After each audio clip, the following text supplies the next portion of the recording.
Howdy, everybody. What is up, people? I'll roll in. All right. We are now muted on YouTube's box. How's everyone doing tonight?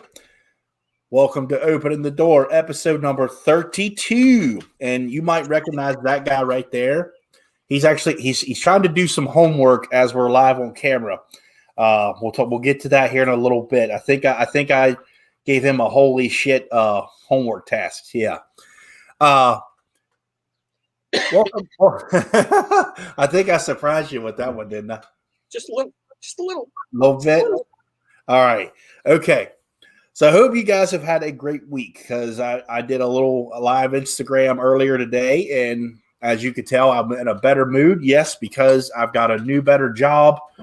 And I also announced, if you're not watching this, or hopefully you will later, I'll go ahead and say it now. It's been a while since I made some bearding content. Quite a while. I know some of you guys, including Chris over here, have been saying, is he alive? Is he alive? I'm here. I'm up and running. I took a little bit of a break from making content because I was not where I need to be mentally, health-wise, and everything else. And a lot of that came down to me and working. So you know what? I have a new job. I have a new schedule. I have a sleep schedule now. I'm in a much better mood. Bearding content was already some was recorded, will be uploaded by this weekend. So be prepared for the Fable CBD review. It is finally coming out for you all. Sorry for the delay. Shit happens. Life happens. You know how it goes. My mullet is looking gangster. You damn right it is. It's a thing. You guys just don't even know. And no, you know what? He got them both. He got the first. That's a win-win right there. That's camo for you. That's camo for you. Tonight we have a first. We have a person returning to the hot seat. So I don't honestly have any questions lined up for him because every time we chat, we have a great conversation and we already know each other. So this is more of a welcome back, how you doing type of deal. But before we get started, tonight on the menu, Sierra Nevada Hazy Little Thing IPA. Nice. Cheers. Pour into the cup. Guys, if you don't know who this guy here beside me is, this is Chris.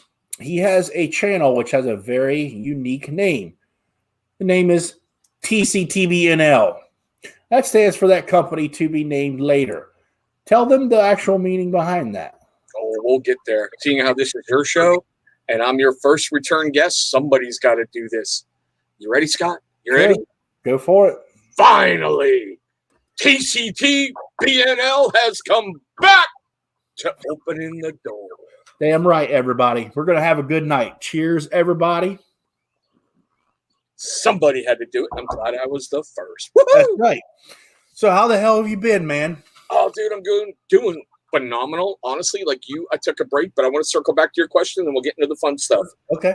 My channel got its name basically because before I even started doing YouTube, I did a lot of work with paracord, making things along like these lines of little just bracelets and, you know, dog leashes, dog collars, things along that line. I wanted to create a YouTube channel to show like the work and show craft shows, but that spoiled into something stupid. My company, when I started talking about it on Facebook, I was always that company to be named later. Held the naming contest, and everyone said, leave it alone. It's perfect. Oh, don't worry, Camo. I'm right there with you. I got you. Don't worry. Oh, we have a $5 donation from Bearded Joey Hookem. I don't do this very often, everybody, but if you I hate actually doing this shit, but if you guys are interested, because it was someone turned me on to it. So that's why I'm going to put it on here. If you guys would like to donate to this YouTube channel, you could do it that way as well. And that is with buymeacoffee.com. Here's the funny thing, and this is why I tagged you in this picture earlier. If you do that, if any content creator in the world can do this, and you don't have to have a number of subscribers to get compensated. You can buy them a beer, a pizza, or whatever you wanted to say. So that's why I tagged him, is so you can buy me a beer. And I was like, yeah, that's cool as shit. But it's BTWS Hey Yo Mang, because I couldn't put Beer Times with Scott. It was too many letters. So I shortened it and threw my little twist in there. So if you would like to donate right there, it comes right to me immediately. I greatly appreciate it. You don't have to. I thank anyone who does. Anyway, back to what we were talking about. Yep. No, I took some time off for personal reasons. I needed it badly. I didn't know it. And it's amazing that strength you can give yourself after your whole world seems to blow up, and you step back and go, let's do this differently, I mean, you know exactly what I'm talking about, bro, with your little time off. Yeah, I do. And I can honestly relate to that, because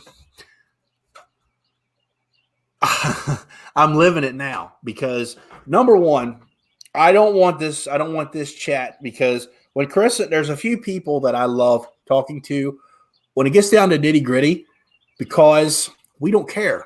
And Chris is one of them. And when I say we don't care, we have the mentality, we stand up for what we believe in. And Chris is one of those guys. Barbado Joe is another one. Tyson from Faithfully Bearded is another one. When we talk, we mean it. It's from the heart. And I don't want this whole chat to be about negativity in any way, but we both have experienced a lot of negativity in our lives. But the reason why we found each other is in that damn community that we're a part of. And there's always negativity in it. And I can't lie, guys. I was watching, I don't even remember who it was the other night. Johnny, Jersey Johnny. He did last year, his 1,000 subscriber. When I was watching, I was watching it for a little bit on my lunch break. Guys, the point I'm getting at is I'm watching, just tuning in unexpectedly.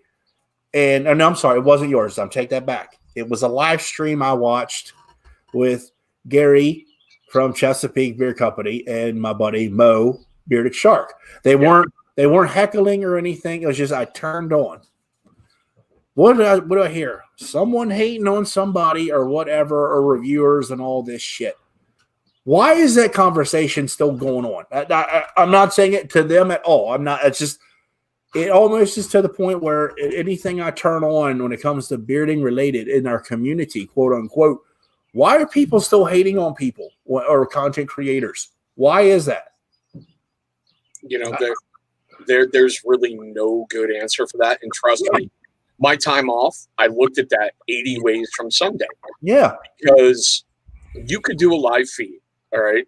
Now, granted, over the last year or so, I've joked around with you an awful lot and went, Scott, no thumbs down? Hold on. I'll rectify that. There's your thumbs down. And it's a joke. It's a running joke. It's most of, if people don't know how to take a joke in this world, don't just ignore me. Shoot yourself in the foot. Yeah, I won't say kill yourself. Shoot yourself in the foot. And I mean that. It's amazing how you can have a guest on your show and people haven't even watched your show. All right. It hasn't even gone live. Yeah. And you've got 32 thumbs downs. Yeah. And you're like, what? Hey, but thanks for the motivation. Yeah. I don't really understand that, especially if they're, I don't never seen it, but if someone's using their platform for a charity event or anything of that nature, anything to raise money for whatever reason, they're doing it for a good cause, and people are thumbs down it. Are you stupid? What is wrong with you? I mean, I watched Gary and Mo have a great conversation today on Instagram. Yeah, I was watching it, but I got busy. I don't know what all the conversation was. Well, the ignoring everything doesn't work. The blocking it only works for yourself. And I get that, because over the last couple of months, I've had to remove myself from so many different little areas that I was putting myself into, and I shouldn't have. Yeah. Now, I mean, there is a difference. Like, I am very close with Bearded Life Joe. That is my brother from another mother. Okay, if someone goes after him, I'm right there with him, no questions asked. Mm-hmm.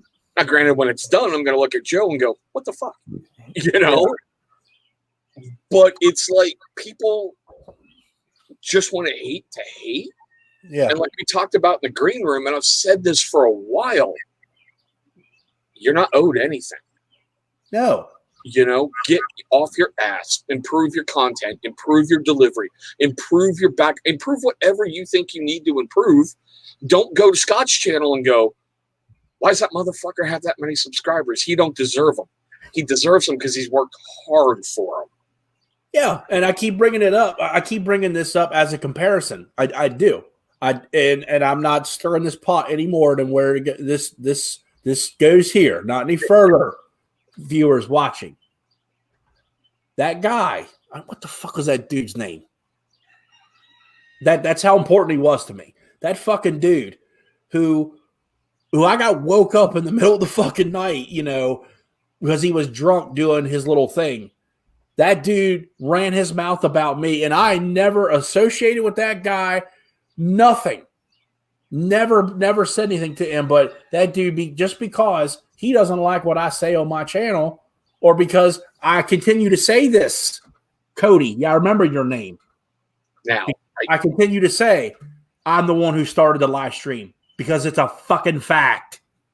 So sorry, Scott, I do want to stick up for Sabrizi. Him and I talked, and he's making a lot of changes in his life. Sure he is. I'm sure he is. Night was a massive wake-up call for him. Right. You know, I'm sure it is. I'm not saying but you know why I continue to say that? Because I can. Because it's true. That's it.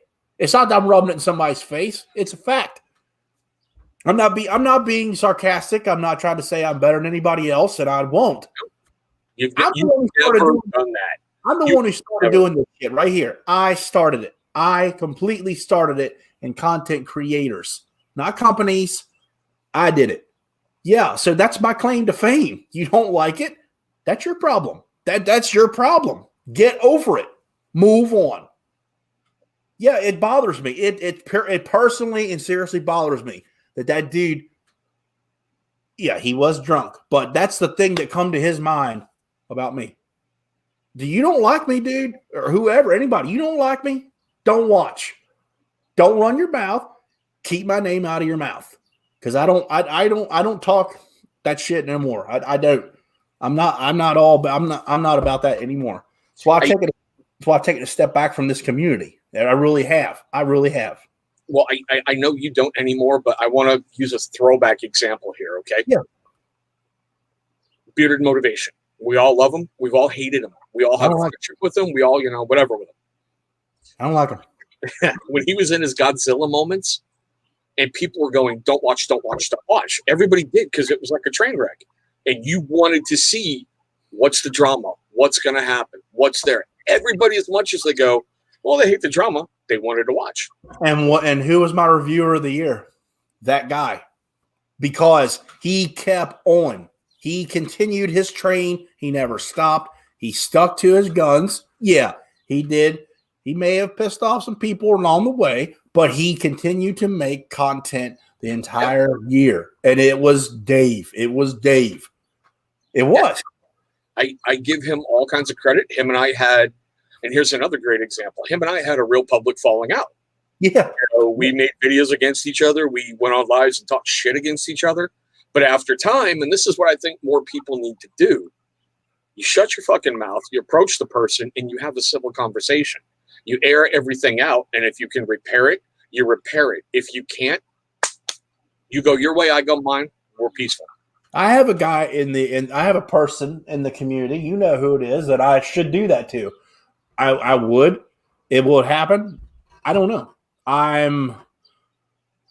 The problem is we're both stubborn. We are both very stubborn, and it's the Irish in us both. I know it's Scotch or the Irish, one or the other. That's fine. I'm willing, and I would accept that to work it out in a heartbeat. I would. I'm just in the Magruder mind of me. I'm like, fuck it. That's me. That's all. Fuck it. Let it go. We'll get there. We will one day. Things happen. Things happen. Like I saw a lot of people. The Mo's a great friend of mine. You all know that. I love Mo. I talk to Mo almost every day. Excuse me. He put out that picture of the one community, and people were hating on that. I said, why? Why are people hating on that? I don't understand. And then Brian, he's my brain. That's what I call him. He's the man that keeps me calm. He did it. And I know there's certain people that don't like him. I know it for a fact, and I don't know why, because he's one of the nicest freaking people in the world. He is not like that, man. I mean, seriously. Take a look at that guy's YouTube channel 2 years ago. 2 years ago when he was typical us, cell phone, doing your thing in your setup, doing your thing. What did he do? He stepped his game up in his quality, in the quality everywhere, and his stuff looks sparkling, dead on, beautiful, awesome looking. He's doing a damn karaoke thing on Fridays that me and Mandy watch every single week. I love it. I absolutely love it. You know why? Because it's fun.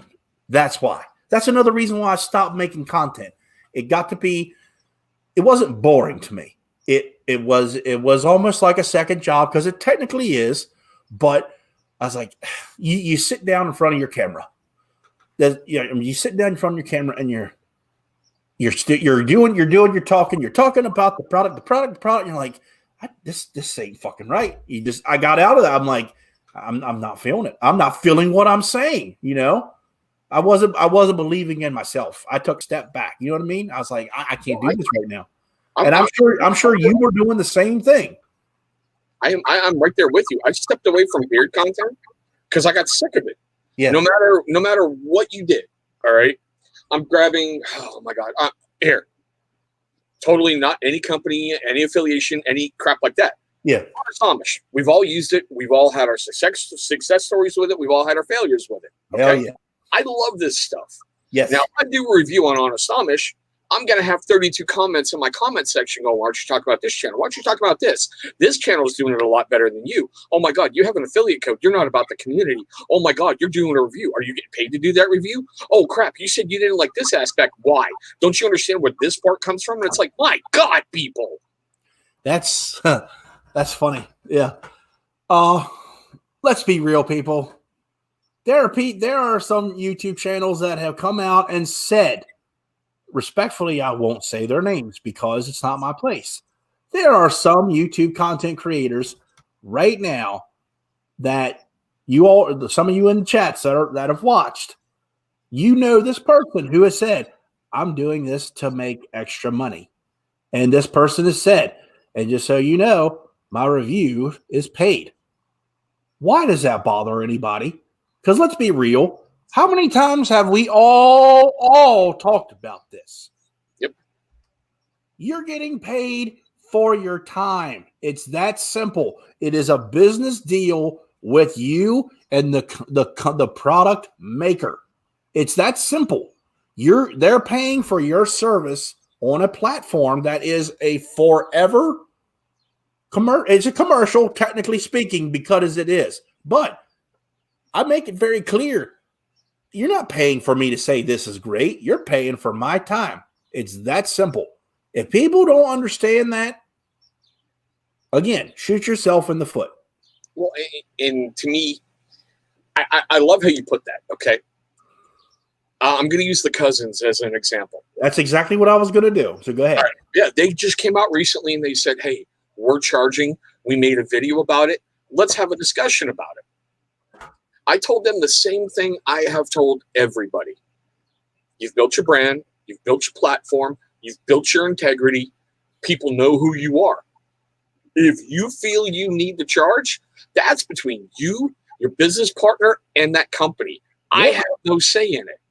Now, on my platform, I don't feel I've built something where I can go to a company just like Honest Amish. I'm going to be using them as an example all night, people. Okay, so be ready for it. And go, hey, you guys want me to talk about Classic? Great, 10 grand. And that's just a weird number, all right? I don't know what people charge. I don't want to know because it doesn't affect me, my family, or my channel, period. I don't care. You know, I don't feel I'm there that I can charge. My subscriber count doesn't mean jack. Doesn't. It's all about what's in here and what's here. Socially Bearded says, once I'll get big enough, I'll definitely charge a small fee for my time and efforts. Exactly. I don't understand. Okay. Another, just a different example. Hey, we want this local band to come up here and play. Sure. $500. Oh, I can't pay you to do that. We ain't playing. It's that simple. Exactly. What's the fucking difference? Nothing. And I can't wait till you get there. I see where you're going, brother. I see the success and the confidence you're building in each of your videos. Keep it up, Yardstick. You're doing fucking phenomenal. Oh, thank you. Oh, I'm sorry. You're reading a comment. My mistake. Yeah, I'm talking to Mick. You know, Socially Bearded. Oh, they're delayed on the other one. That's right. I forgot. Yeah, okay. No, talking to him because his first couple of videos, he had such fright, he had such nervousness filming them, and now he's flowing a little bit better. He's easing into it. He's getting there.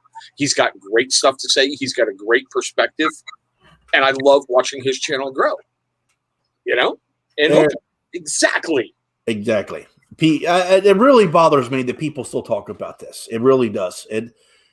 It's not going to change no matter how much negativity people want to throw at you. That's why I waited to have this chat with you, because it's not going to change. Who's this Mick person? Yeah, but I mean, I think Rob Acker said it best. I think it was him in an Instagram feed somewhere. All right, where he said people who fail love making others fail with them. Yeah, I just saw that today somewhere. I think it was Gary's live feed. That's where it was. That's exactly where it was. Yeah, and that's so spot on. It's true. I've seen people. I've made this joke. All right. Oh, you're approaching 1,000 subscribers. Well, when you hit 999, I'm unsubscribing. You know, that little running joke of work a little harder for your 1,000. Yeah. But people are like, oh my God, this channel. And Johnny Grooms is a friend. I'm going to use him as an example here. There's no hatred with Johnny, people. Yeah. When he hit 1,000, I've heard some people go, I'm not watching anymore. He's too big. Are you kidding me? I remember Dan C. Bearded when he was under 1,000. Me, my dumb Irish ass had more subscribers than him for like 2 months. Do I hate Teach? No. That man passed me 2-3 years ago. You really think I care? No. Just say no. Why do I care? What does it bother me? Exactly. I'm focused on me and getting my channel better. I think that's another reason why my mental health went to shit, is because, just worry about yourself. Don't worry about all the other things that you can't control around you, such as people not liking you. You know what I'm getting at. Yeah, it's just do you. Just like Tyson always says, do you. It happened to me. No lie. After I did that review for a company and the scent profile basically threw me for a loop and messed me up mentally. I was so concerned about, oh my God, this person's talking bad about me. Why? What did I do? Oh my God, this review isn't getting that many views. What the hell's going on? Oh my God, this channel is skyrocketing up to 1,000. What is he doing differently? And you lose sleep at night and you start having internal problems like, oh, I don't know. Your body starts cramping in weird areas because of the stress. Yeah. It was. I freely admit I drank too much because I couldn't handle somebody else's success. I couldn't even go to a person and go, dude, awesome, way to go. I was sitting there going, why am I stuck at this number? Why ain't I moving? Why did I just lose 12 subscribers in one day? How did I just gain 20 another? Yeah. How long have we been talking? Oh, well, we'll get you to 4,000. Yeah, that was like over a year ago, people. I've been stuck between 3,000 and 4,000 for over a year. I don't care. I don't look at that stuff. I don't. Doesn't bother me one bit. If I really wanted to have this conversation with Chris because he ain't afraid to say it. He's not afraid to. He's not afraid. He won't sugarcoat it. That's why I said Barbado Joe, Chris, Rob Acker, Tyson. They all have 3 different personalities, and they'll tell you straight just their different perspectives. And that's why I respect the hell out of all 3 of you. I need to put Acker in the hot seat. That would be just brutal. That would be a night to remember. Good way. I mean, it'd be an awesome conversation just to chat with Rob Acker. Oh yeah. Oh God, yeah. All right, we're going to digress a little bit. I want to just say, in my closing on this conversation, let's be real people. We'll be real people, and not worry about how good that channel is doing.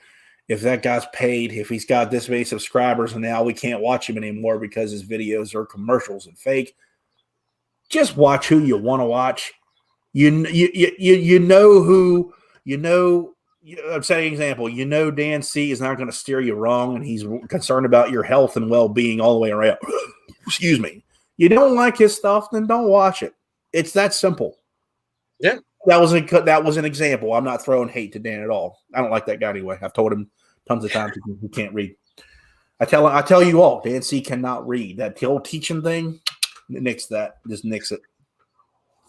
And guys, I'm going to put it like this.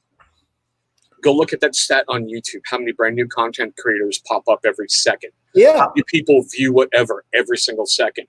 If you don't like what Scott's doing, stop watching. You're going to find somebody else you're going to like. That's exactly right. Because I can't lie to you guys. I don't watch a lot of bearding content anymore. It's not the fact I don't want to. I'm just – it's not going to make my day any better or worse. You know, like – you know, I'm trying to – I got a new job, you know. I'm trying to look at better things, a new beginning for me and Mandy and the family, you know, because it has. Look at me. I'm not tired. I'm like, I actually get sleep now. This is great, you know. This is the first time in years I've seen him happy. I mean, seriously. Yeah. I mean, Scott's usually okay, but not happy like this.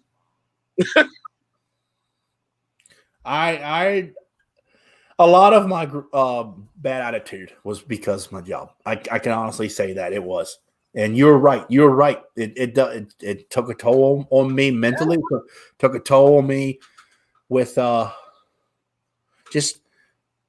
I could have been a better dad, and I could have been a better husband. I can admit to that because you bring your work home. People don't. And then speaking of the devil, there's one right there. Hey, fellas. I mean, damn. You know,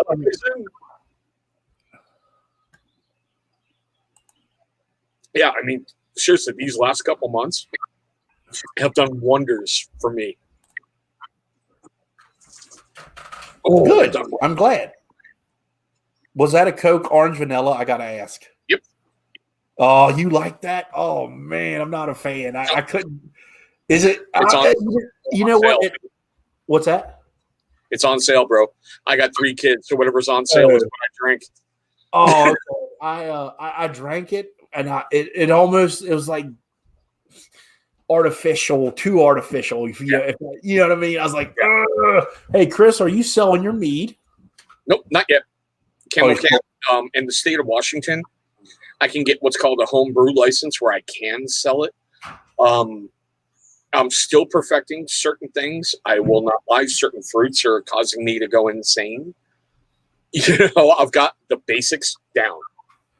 It's just I want to develop some weird and unusual things. Like I said last night on Beard Therapy, just to mess with one of the cousins. We all know who doesn't like peanut butter. I'm doing a peanut butter cup mead. I was actually going to bring that because what got you into making that? I'm going to do it. I caught a video on YouTube and I went, it can't be that effing simple. Oh, you mean to tell me you watched something on YouTube and actually followed it? Like for real? Yes. Speaking of another, I mean, look, he comes in. My brain comes in. I love it. Brian, tomorrow night, George Strait. It's going to be great. That rhymed. I'm a poet, never knew it. Holy shit. Damn. Yeah, I watched that video, Scott.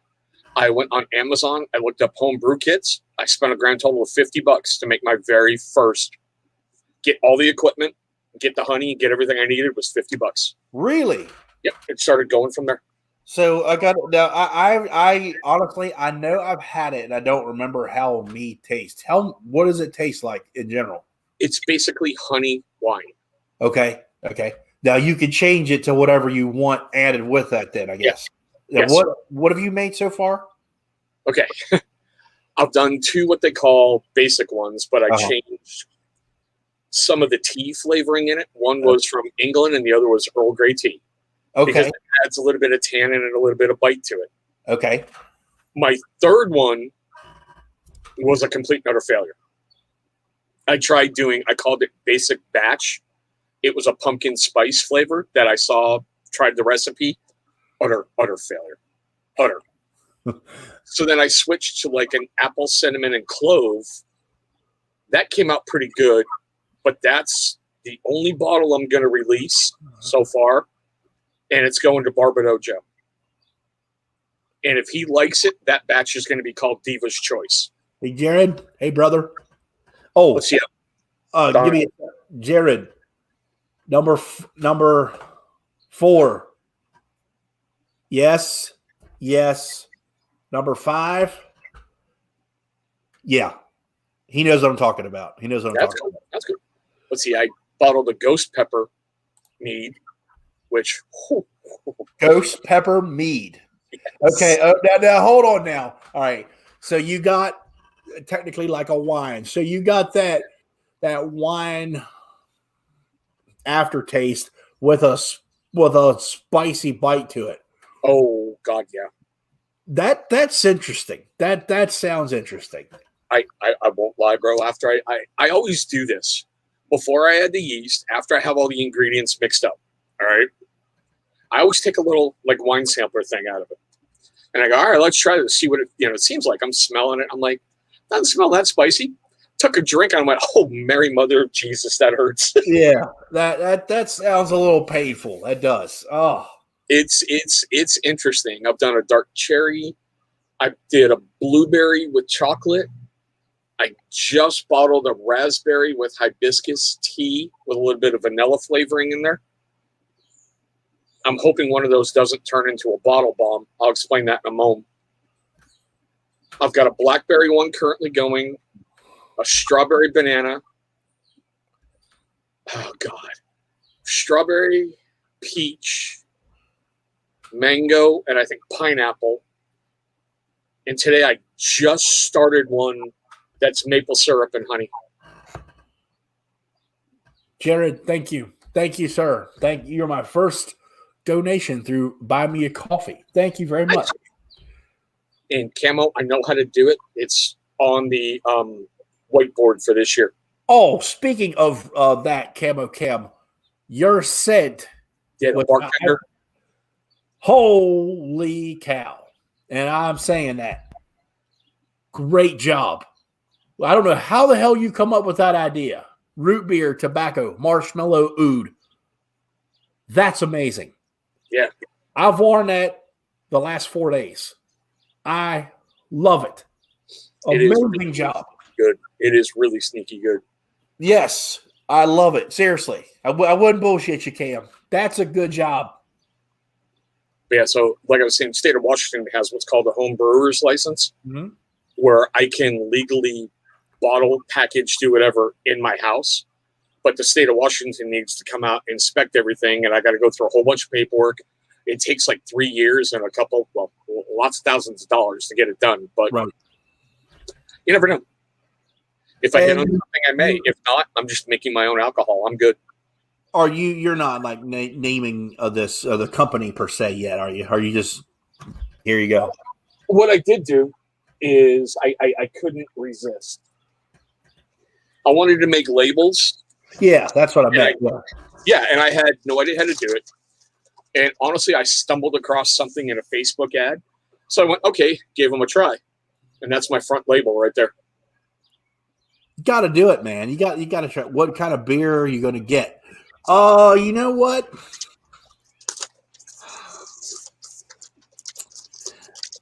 I got to tell you, Jared, it's going to be a Yuengling. It's going to be a Yuengling because that's. Oh, you'll appreciate this. I will be going to the Yuengling Brewery for my birthday here in a few weeks. Oh, dude. Sweet. Yeah. It's my birthday is actually Sunday, June 6th. I will be working that day, which is fine. But they give free tours You just got to buy a ticket in advance, and you just go your time. And it popped up on my Instagram one day. It was come to Yingling, because I didn't follow them, and I clicked on it and book a tour, and I was like, and it turned out it's real. It's where the oldest brewery in the damn country, and I was like, one of my favorite beers. Why haven't I thought of this before? So Mandy says we'll go. I'm going to go that Saturday, the 5th. I'm going to go. Yeah, about a 4-hour round trip. But you know what? How often do people go to a brewery? Just why not? Fuck it. One of your favorite one of your favorite beers. Their brewery. How often? Yeah, I know it's not. I don't. You've had Yuengling, haven't you? Yes. Yeah, because I know it's not. I don't know, and I'm sure it's available in nationally now. It wasn't a long time ago. It was hard to find. So back to this meat stuff. Are you obviously this is something you want to pursue? You want to make this into a business, hopefully in the future. If I can grow it that way, yeah. Right. Because obviously right now, because you're doing it one man, one show. Yeah, a huge bit of it was just to make Christmas presents ahead of time. Yeah. Right. Do you ever kind of wicked twist? You ever, as you've made this, you ever set example? You ever felt Gary's pain now? You're like, dude, I know how you feel. One man show. You ever related to that? I will say it like this. It's given me a whole new appreciation. Yeah. For any company, not just not just knife, not just whatever. Any company that's a one-person show, because you're responsible for everything. Yeah, that's what I was trying to say. Do you feel it now? Oh God, yeah. And it's just something simple as I've got all the gear. My biggest purchase is fruit if I'm going to use it, and trying to find a good honey. Yeah, what I was going to say, what will you not use? What fruits are you staying away from? Right now, to be honest, I've gone exclusively with stuff that I can find in my local Walmart in the frozen food stuff. Okay. But peaches turn into something very interesting when they've been soaking in alcohol. And so do bananas. I have some history with that, just throw some fruit in a cooler with some Everclear. If y'all never done it, I highly recommend don't just go balls deep when you're reaching and grabbing, because it's going to fuck you up. I will put it like this. Those peaches and bananas, they turn into the consistency of baby food. It's really weird. They turn into the consistency of baby food, bro, when you're soaking them in that honey alcohol combo. And yeah, it's really weird because the first couple days you're supposed to crack the lid and stir the crap out of it to get more oxygen in there. And like today, I cracked that strawberry banana one. I went, God, that smells good. Then looked in there and went, oh crap, what is that? I'm like, oh yeah, that's my bananas. Yeah, yay. Strawberry banana. I like that combination. Whenever I'm eating anything that has my attention already. I would like that. I'm pretty sure I would. Oh yeah, I'm coming up with some interesting stuff. I'm trying to keep it simple, trying to keep it flavorful. Yeah, and I found a local beekeeper that I'm going to start working with. There you go. Yeah, he's got stuff that I really, really want. He's interested in forming kind of like a partnership to have his honey exclusively featured in my alcohol. There you go, man. That's what I was trying. I was thinking that I just didn't know how to say it. Get the connection, but also it helps that company as well. Yeah, that's pretty damn tight. Especially you get a honey maker yourself. Yeah, that's something you're definitely going to want to stick with right there. Oh yeah, and the fact that he's a veteran, so we had that right off the bat. It's as if, in the words of Robert from Raymond, it's as if we're meant to be. Exactly. I mean, it was a great meeting, and I'm just sitting there going, I hope I don't fuck this up. It's like, no. I don't ever think you'd ever have that problem. You're one of the coolest dudes to get along with. I can honestly say that you have the history, everything you've accomplished in your life, what you've been through, I don't see how people couldn't look at you in general and be like, he's not an interesting person. Well, I've always said that Chris is an interesting guy. There's something about him. You gotta like him. Thank you, brother. I try to have a lot of fun, and like an ex-girlfriend said, and it's really funny. She goes, "You've done a lot in your life." I'm like, I'd rather have a lifetime of memories than a lifetime of regrets. If it sounds interesting, I'm going to do it. Exactly. Not like, oh my God, I have this 10-year relationship. What, I can go have a threesome with your sister and her mother? No! But try to make alcohol, try to make a YouTube channel, try to make a paracord business, try to be a step parent, try to do all this stuff. Just get off your ass and do it. Exactly. God. I mean, right. I can't resist. How many people do you know coming on a show of someone who likes wrestling is just going to go out and get themselves their very own championship belt just to come on Scott's show and go, "Ooh, yes, Scott, you called me out and I came, brother. Yes, see, we're bringing the belt to Beard Times with Scott. Where's your belt, Scott? I don't see one, but yeah, FTW, baby, dig it."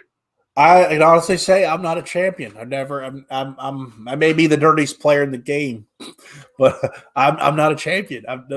If you all don't know what that is, that's the FTW fucking belt from ECW. You all know nothing about that. The only one who knows anything about that is Camo Cam. Dude, look at him. ECW, WWE, and now AEW. The only belt to make an appearance in 3 different companies. Where did you get that?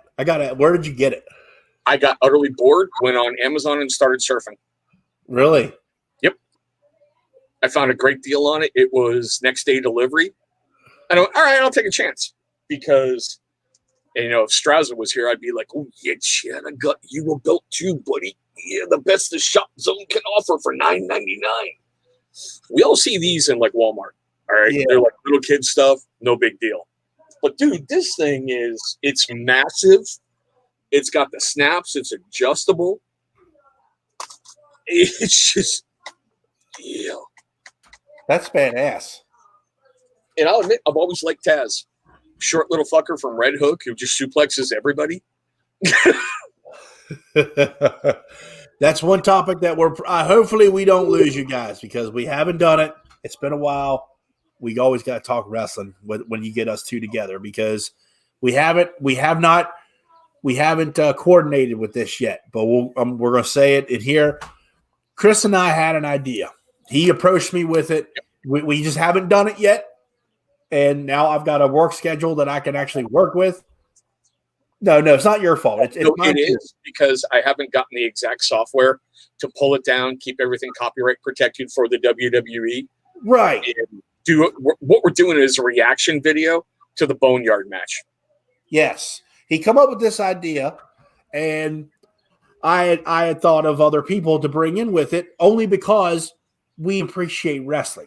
I love the idea, but it's something different. Like I said, we can make a new channel. We can do it on someone's channel. I don't really care who hosts it. I like to talk wrestling with people because I'm a diehard fan. Yeah. Camo Cam is as well. So is Cousin Joe and Barbado Joe. And Barbado is old to the school. And that's why I love talking with him because he's from the golden era of wrestling and back in the 70s as well. He knows the wrestling that we may not remember because he's a little bit, or actually, he may be a little bit older than you. He's like 4 years older than I am. Right. So. Multimus Prime, thank you for your $5 donation. Thank you very much. I appreciate that. And Walt, it was so cool hanging out with you on screen last night. That was a great experience, brother. Thank you. Yeah, I did. Like I said, I apologize for not being in the chat very much and such doing that. When you got, I'm on my lunch break. I'm just there listening. I was like, "Hey, how you doing?" Just sticking in the background. What we're talking about, guys. Oh, we lost Scott. Wow! Did he kick himself out? Yeah, Code. There is somebody out there older than me. Shut your junior mouth. Yeah, brother. It's you over there, Code. Thinking you're all that. Oh, Scott's back. Gotta behave. Here we go, people. Something happened on my computer. I don't know what happened. It kind of went haywire. I don't know what happened. Yeah, you flicked out for a moment. So don't worry, I ran with it. It's all good. No, I like talking wrestling with people who appreciate the sport they're just watch it. I like people who watch the damn thing. I really do, and some people who know their history. But I wanted to ask you, what do you, Chris? Your thought your show was on Tuesday. Yep. That was a joke. That wasn't on because of you. That's bullshit. Don't worry about Shaky. He's fine. He's fine. Yeah. Shaky's been busting my ass for years. That's good. But you know what, Scott? Before we get too much further into this, I brought a surprise tonight, people. Okay. I did. I brought a surprise. We have a giveaway. That's right. I said the words giveaway. You guys ready for this? You ready for this? Ready for this? So my boy Johnny Slicks is throwing up a 1 ounce alpha beard oil and a 4 ounce alpha pomade. Now the pomades, if you're not using it in your hair, can be used as a light nourishing beard balm. We're going to do this real simple, people. Random number generator. You guys know the rules by now. It's the Dancy rules, okay? Only enter once. If you get prioritized, shut the fuck up. You know, and it's what appears on Scott's screen first. I'm going to send him the number after I generate it. That way I have no control over it. All right. Scott? And clarifying, people, I am using my StreamYard number. So it will be delayed. I'm just lazy. I'm not clicking back and forth. So whatever comes on my screen over there first, whatever number I see it first, that's the winner. So go ahead. You got that number, right, Scott? Check private chat. Oh, hold on. Yep. You got it. 1 through 15. Go. First one that pops up, and what you guys are going to do, you're going to contact me. I need your government name and your address, not your Instagram handle, not your YouTube handle, your government name. Yeah. If you don't want to give up your government name, you're forfeiting your prize. 1 through 15. And no one yet. Keep in mind, everyone's delayed.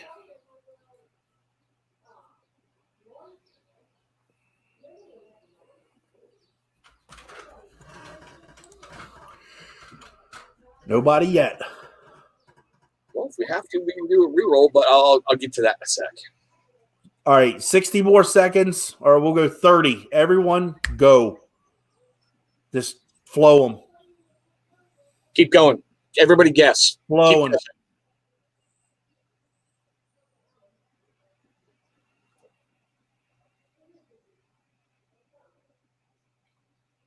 I'm waiting for it. Stop. Everyone stop. There it is. I see it. Billy Rogers reviews. First one on my screen. That's the one we said that would count. All right, Shaky. I know you know how to get a hold of me, brother. Government name, address. I'll get it over to Johnny. Congratulations, Shaky. You are a winner. Words he's not used to hearing. Sorry. Yeah. Shaky. I've never tried this company yet, and I will eventually. All right, let's continue on, man. Where are we going down next? We're talking about we didn't finish talking about it. We're gonna talk about that wrestling some more because I love talking with you. I gotta ask you, what do you think of WWE on Peacock? I hate it. I think business-wise, it's a good move for Vince because it takes stuff out of his hands. Yeah, I really think he sold it for $1 billion. Don't get me wrong. So he is now a $5 billion man. That's fine and dandy, but he doesn't have to worry about anything now. But the thing that sucks, he's losing content just because there's some things on there that they're not putting on there, and it's pissing people off. Well, all right. This is the only way I can put it. When you take the Attitude Era from both companies that Vince has, I think he even has ECW. So the three companies, he has all the video rights to that he sold. You cannot take a lot of content from that time frame and put it on the Hallmark channel. Right. Because the board of directors won't let it happen. Wait till they actually find the Godfather of Val Venus, and we'll see how far they actually get on there. Because I don't see them getting them put them on it. Exactly. And Billy, if you want to pass it to someone, I just need government name and address. Okay. But yeah, so I think it's great. I really hope, oh God, Vince starts to listen to outside sources. Yeah. I understand Vince has been doing this for so long, he thinks he knows everything. But Yeah. Mick Foley brought him a golden idea. Beautiful idea. Would have blown up an all-female show.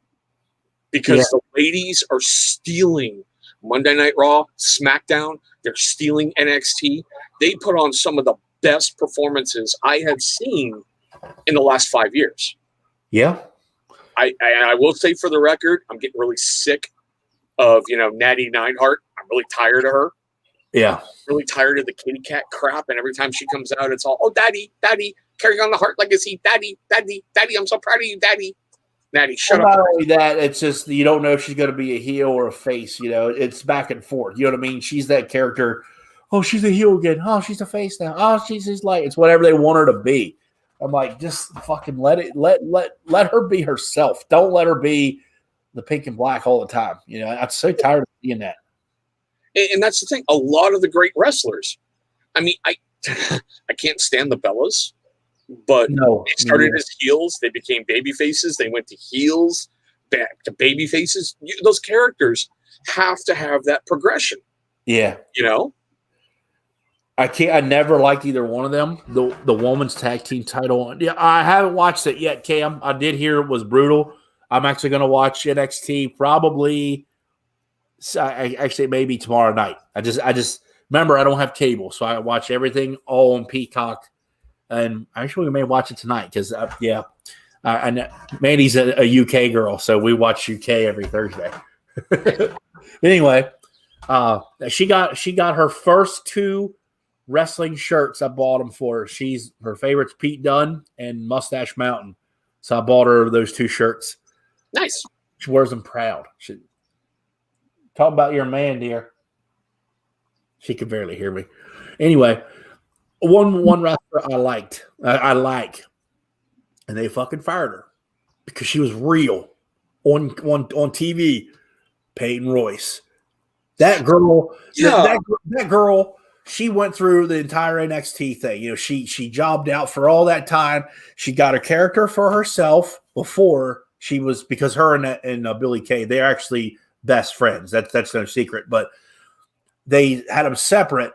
And she made her own character, and then she was actually a damn good wrestler. They just made her into a comedy act, and she got tired of not being used. So what'd she do? Looks in the damn camera and had a CM Punk moment where she's like, I want my shot. I don't know if you ever saw that. It was actually on and what happened? 2-3 weeks later, they fired her. I was like, you fucking assholes. That was stupid.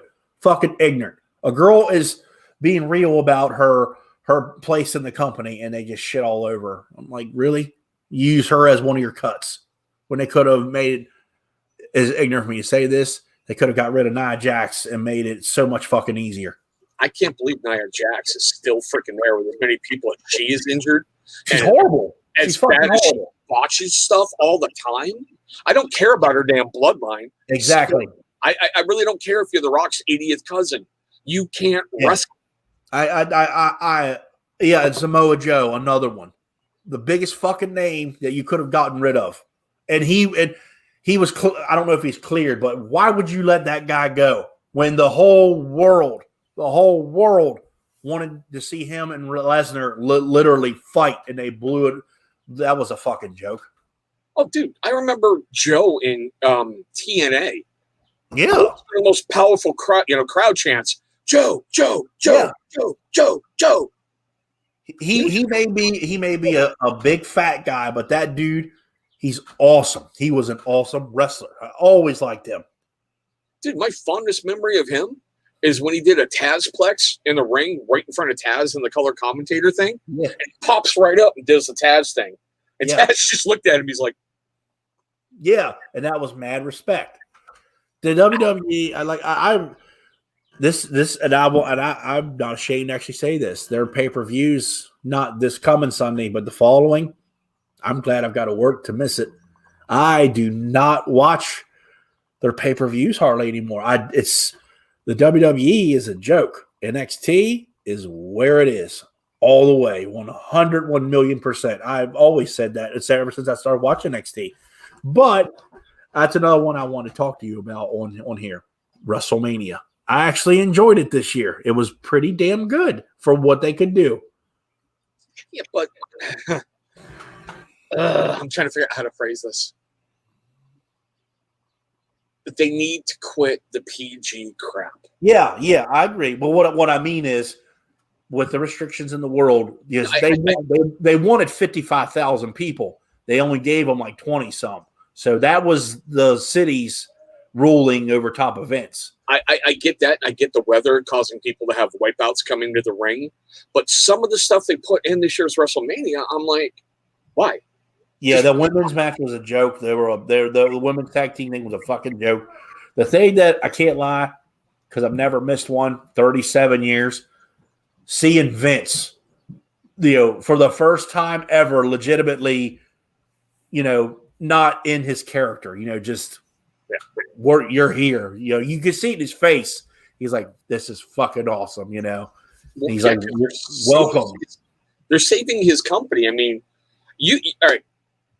COVID fucking sucks. We can all agree across the board on that. Yeah. All right. But you look at certain leagues and how they probably almost went bankrupt. Like baseball, the Boston Red Sox, for the first time in forever, didn't make any money. Yeah. And they're one of the top monetary earners.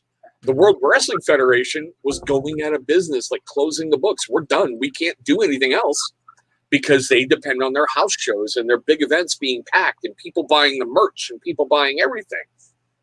I could see that in Vince's face going, you just saved my ass.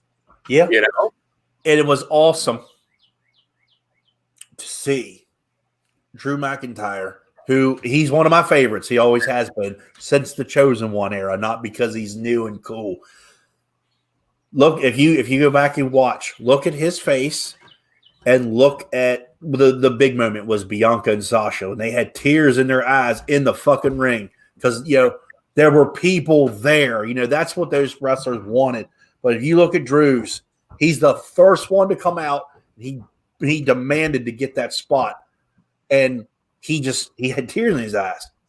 It was amazing. And then for the first time, or they not the first time, they let Sasha and Bianca headline night one, and they didn't show it. But there's someone told me there's footage somewhere on the internet. You saw Bianca Belair like crying, trying to hold it in. Sasha Banks is off the camera looking at her like, stop. Like, are you ready? Let it go. She's trying, she's telling her, wipe it off your face. You'd have thought that Sasha would have been the spotlight, but she was telling the new one, this is your time. Show it. It was so fucking cool though. Well, Billy, I can see what you're saying, bro. But let's be honest, until AEW opened its doors, the WWE had no competition. Yeah, there was nothing in the world. TNA, don't get me wrong, I like TNA. I do for what it is, because they're never going to be as big as WWE. Let's be real, people. It's the people who leave WWE and go somewhere. That's what it was. It's what it is. TNA had a shot. They had a legitimate shot until Vince Russo, Eric Bischoff, Dixie Carter. Yeah. Jeff Jarrett, I mean, it's no secret, he made it. He did it because he wanted to make his own thing. And it was awesome. And I think he did a good thing with TNA. But can't lie, I didn't watch it hardly that much. I do now from time to time. I don't tune into TNA really anymore. And don't, what is it now? Kenny Omega is the champion now? That's because TNA and AEW, I think, teamed up. Yeah, they're trying to show that there's life outside of the WWE. I get that. I totally get that. The only way, well, Vince kind of opened the door per se with Jericho being on there. I think he was saying, let's see what happens. I think that was his way of doing that. The big thing is what's going to be next. When I think it's going to take something huge, such as like, them firing a shot, like, how Hunter did back in the day. I think it's going to have to turn into that in order for it to, we'll see it. That was I remember watching that live. That was legendary when DX showed up at the arena and WCW lost their minds. That was real. That was real. Yeah. That was fucking real. I thought it was great because Vince did everything he could at that time. He wouldn't even mention WCW. He wouldn't even say their name. And fucking Hunter saying it right on fucking camera. He didn't care. I thought it was awesome. And then Hunter had a stroke, And then you got Bischoff on the other channel. I'll tell you what happened on Raw tonight. I'm like, that is so wrong, so messed up. Yeah, but okay, that one little incident, I will always give Vince McMahon credit for. All right, everyone knew Raw was taped forever and a day. Yeah, they even put on their webpage at the beginning, tune in this Monday, Mick Foley wins the championship. So if anyone didn't have internet back then, because it wasn't as huge a household item as it is now. Right. You can't live without internet now. I mean, look at Barbado Joe the other night on therapy.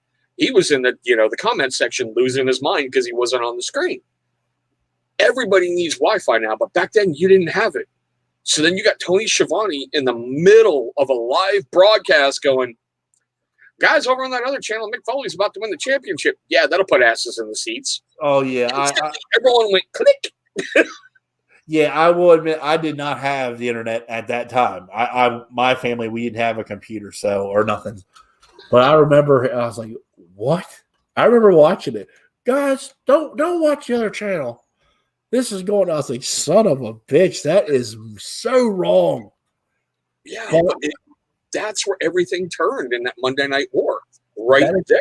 That's actually a really good series to watch on the network, though. It's really good. I've watched it. I liked it. I was like, damn, that got that deep.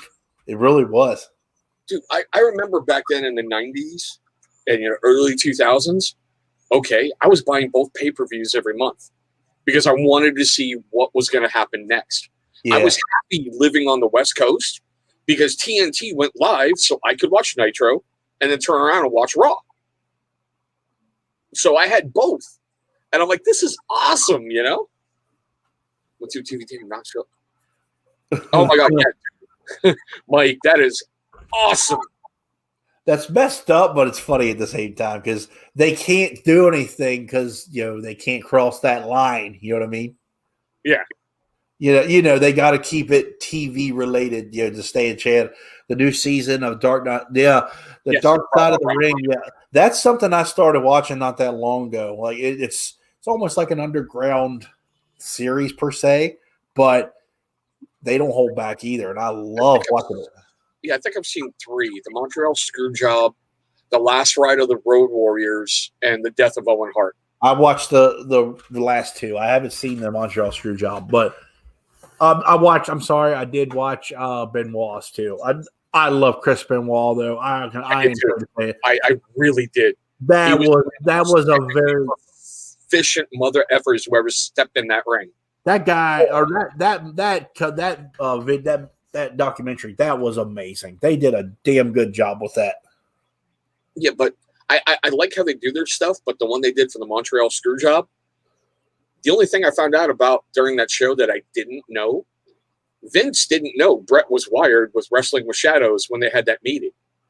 Vince had no clue Brett was live. So I'm like, oh my God. But I love the ending of that episode where you had Vince Russo going against Jim Cornette. And those two were insulting each other left and right, everything going on. And I'm going to have to watch that Dark Side of the Ring. I've never seen that one. I've watched Wrestling with Shadows, which was an amazing documentary, though, because Brett covered his ass. That was awesome. And Vince can't deny it. It was set up. He was set up. But Vince shouldn't have done it. He should have done what was right. He didn't. It was really shitty. Okay, not defending Vince at all. But oh God, how can I put this? Who amongst us hasn't done something and the next day went, oh fuck? Yeah, right. Yeah, You know? yeah. But someone talked about it as well, and they put the secret out afterwards. Hunter and Sean had to answer to the Undertaker because he was fucking furious. Dude, I remember that. I saw that interview with Shawn Michaels. Yeah, and how he was basically pissing in his wrestling tights because Vince went in with Vince and the Undertaker were in a meeting, and yeah, Shawn's like, "I'm gonna fucking die. He's gonna come out of there and he's gonna fucking kill me." yeah. So the Undertaker comes out of that door and he looks right at Shawn. We're good, and he walks off, and Shawn's like, "The fuck," you know? Yeah, because I think Vince took the entire blame, for that reason. I do. Yeah, but if you look at it, the Montreal Screwjob enabled so many people down the road. Yeah, It enabled the Mr. McMahon character, the evil Vince, who gave birth to Stone Cold. And oh my God, talk about revolutionizing your company. Who doesn't want to beat the shit out of your boss at times? he is the most popular wrestler in history of WWE. It's still been a proven fact. He's the most popular wrestler they've ever had, and I admit it. He was amazing. There at that time frame, there was nobody who anyone in the chat, anyone want to try Johnny Slicks. You know what? I know we got a new guy in the bearded community. He's in here. I think he's still in here. He actually participated. If it's all right with Chris, I have a new guy in the community. We could pass it on if he's still in. All I need's a government name and address. His name is Brock Hockenberry. Are you still watching? And hey, I'll be right back. Yeah. Brock Hockenberry is an Instagram follower of mine, and he's new. He's new to the community. I don't know if he's still watching. I doubt it.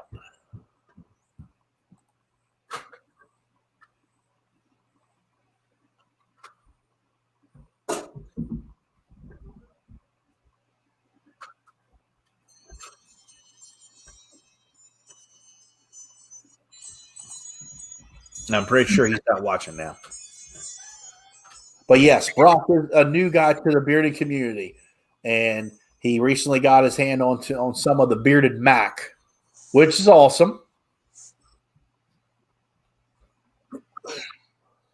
Yeah, all I need's a name and address, and whoever, yeah. I don't have it, but his name. Joe's already got a donation from Johnny for his charity stream. And if Brock doesn't want it, Billy, why don't you send it to Scott? I'm just saying. What's up? I don't think he's watching because he hasn't responded yet. So, yeah, I don't see him in here. Oh, there you go, Strickland. Hey, yeah, Strickland. Pass on to Tim. That's fine. That's good right there. Yep. All I need is government name and address. That's it. You guys know how to find me on Instagram, TCTBNL. Yeah, Tim. Yeah, give it to Tim. That's perfect. Sweet. Yeah, that's why I tell people you got to watch because you never know when giveaways are going to happen. You never know. You never know. We're talking about some old wrestling stuff. I did watch the. Keep in mind, I don't have cable. I watched the review of last night's Blood and Guts thing, and actually people were pissed off how it ended. Did you hear about it? I didn't see it. I usually try to avoid a lot of social media the day after pay-per-view. Right. I can catch them. Yeah. The first thing I saw this morning was, Bully Ray sitting there going, if I was management, I'd be fucking furious. We're going to discuss this today. And I'm like, log off. Are you talking about the AEW thing? Yeah. Okay. If you haven't seen, I won't tell you. But I'm sure I'm going to get on later, and no matter what you tell me, it's going to be a little bit different than watching and whatnot. But okay. Well, I did hear that people asked for people were pissed off because. Well, I'm not going to ruin anything for you. The first hour is taped. No one knew. They didn't tell the people live until right before it happened. So, in all honesty, what you're going to watch the first hour it's taped. The only thing that people watched and paid for was the blood and guts match, and people were fucking pissed. I'd be too. If I bought a pay-per-view and it was taped, nope. Tony Khan come and told him so this is what's going on tonight. Boom. And people are like, what? So that's actually kind of shitty. Yeah, especially for a brand. Okay. I expect Paul Heyman to do something like that in CW in the dying days. They did it for a reason, though. I got it from Wrestle Talk. That's the channel I watch. They did it because it would have taken them a long time to build 2 rings and the cage. That was why they did it. Yeah, but WCW did it for War Games. I know that. They had it already in advance. They should have done that. Yeah, exactly. It almost shows you AEW is not as big of a level as WWE, because WWE drops the War Games cage at the drop of a fucking button. Yep. Why couldn't they do it? I had really, really high hopes for that company, like their first pay-per-view. Bret Hart coming out to give away the belt. You got Mark Henry in the back. You know, you got Billy Gunn in the back helping people out. You got all these massive stars helping these new guys get this push and get things right and get things going. Now all I'm seeing is WCW's dying days. Yep, that's exactly what I was going to say. I honestly have had a change of heart of AEW in the last year. Don't get me wrong. Now, I don't watch the Observer. I hear about it from Wrestle Talk, so I just follow Wrestle Talk. That's a British channel that I follow, and I follow Ollie because he's just a cool dude. That's the man of Wrestle Talk. He's a cool dude. AEW is not the same. It's not. Don't get me wrong. When it started, it was fucking awesome. You know, they had Jericho, Kenny, Mox. I mean, you know, it was great. Yeah. And now it's almost a watered down WWE. I hate to say it, but I'm being honest. It's different. Yeah, it is. It's not as good. I hate to say that, but it used to be. If you look at great pay-per-views, there's 1 or 2 all shit moments where you look at that and you talk about that forever. Mm-hmm. AEW is trying to do that in every single match, in every single house show. Yeah.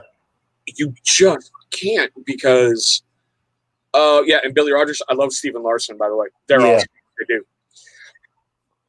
You're going to hasten your career level in AEW when you're doing suicide dives off the top of cages in house shows. Yeah. The one thing they really surprised me is they did get Sting, though. That shocked the shit out of me. I was like, whoa. It does it for me when he got more creative control over everything in AEW than he ever had in WCW. Well, not only that, Vince really just they brought him in there, and he was way past his prime in wrestling at all. He got hurt and had to retire. They should have brought the damn guy back just to make a damn Sting appearance. They did nothing. They just shit on him for all those years under his legend contract. They could have used him for something.